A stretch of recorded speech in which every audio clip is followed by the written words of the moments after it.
All right, hi everybody, welcome back. I'm Dorothy. I'm a professional astrologer. You can find me on the web at nhastrologer.com, and thank you for finding me here. So please share my channel. This is, well, it's good information for everybody, so why not? So today I want to talk about the month of September for each of the zodiac signs, and it is best if you, when you follow these and you go find your zodiac sign, that you actually find the sign for your rising. You know, what time it's related to what time you're born. So that's the best way to do this. So when I'm speaking about any of the zodiac signs, it is a generalized forecast with some details, because I'm giving you the details about what's going on in the solar system, but how it relates to you as an Aries or a Gemini or a Taurus, whatever. It will be even more accurate if you know what your rising sign is. All right, I'm going to leave you with that, and let's get started. All right, Sag, this is for you, the month of September. All right, let's start right off with September 1st. We have in your solar ninth house, Mars and Venus, and they're both in the sign of Leo. Venus is retrograde, making a conjunction to Leo. And when that goes on in the solar ninth house, you know, we feel antsy to travel because that's your house. That's Sagittarius' natural home. So with Leo in there, you know, you're always going to be pretty active as far as traveling goes, or fantasizing about traveling. You don't have to. You could be involved with a lot of people who are from foreign countries, whatever that means to you.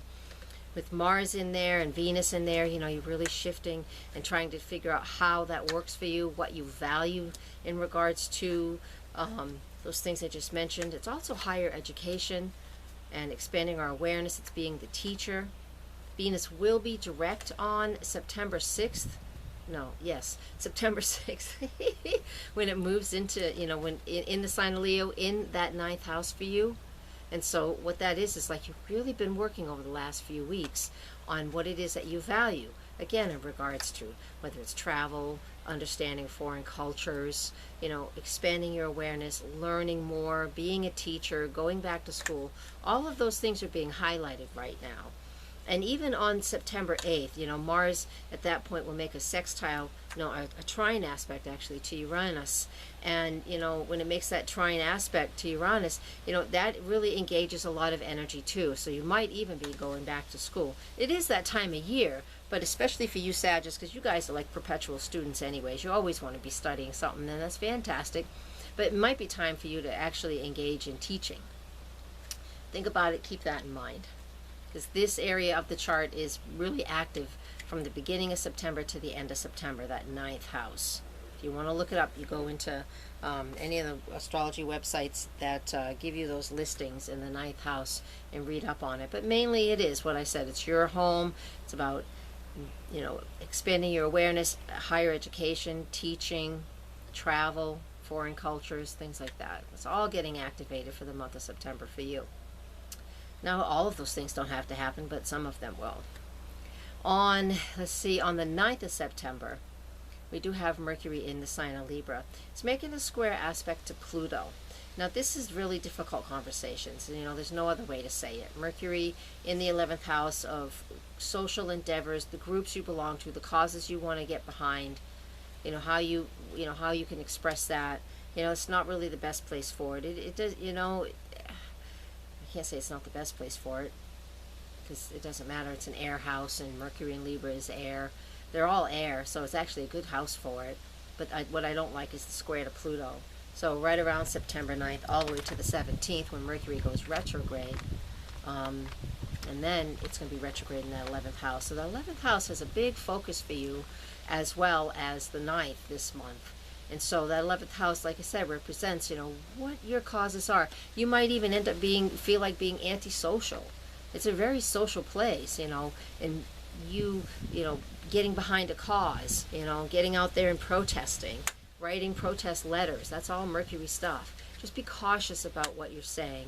You know, don't burn bridges. When Mercury squares Pluto, we could easily say the wrong things and burn bridges. So try not to do that. And yeah, and when it goes retrograde on the 17th, it's at 15 degrees of Libra. It's at 2:09 in the afternoon. Again, it'll be retrograde for 3 weeks. So that's just time to do a lot of contemplating, not the time to try and get your information out there. It's just time to contemplate and think. think things through, make sure you're making the right choices.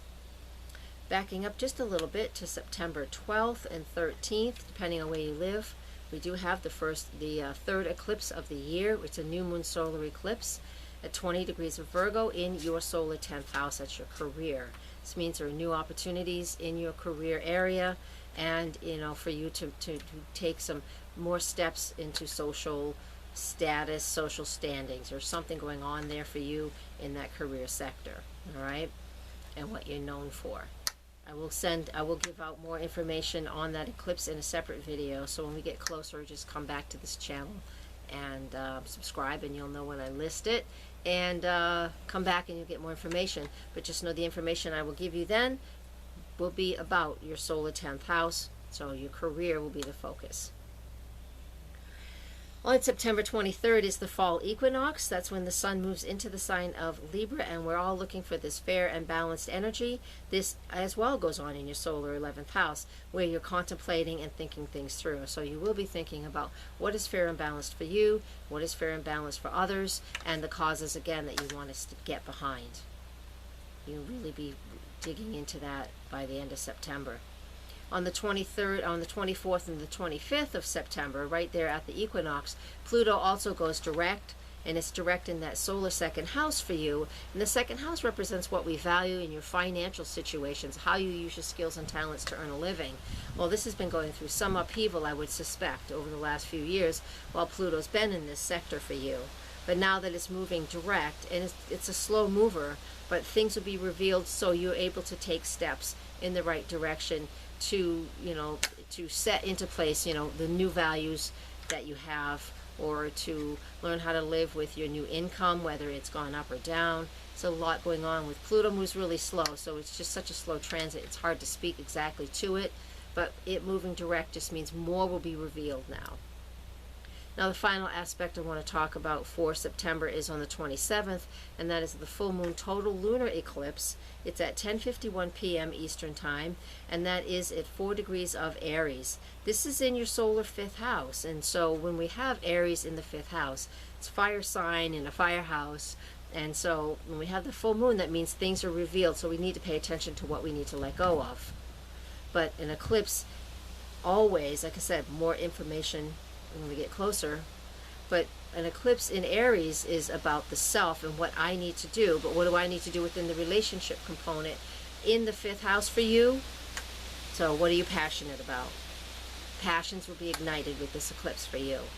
Eclipses always change things very big shifts, big changes. So expect some shifts and changes with this eclipse, all right? Okay, I'm on vacation in August till August 7th, July 27 to August 7th. So if you need to reach me, please email. I will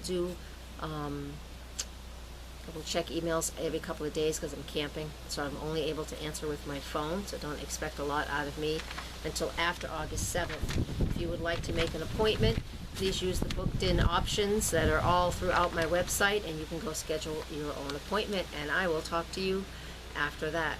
All right, thank you very much. And please share and subscribe this channel. I appreciate it. And yes, must it be with gratitude. Namaste.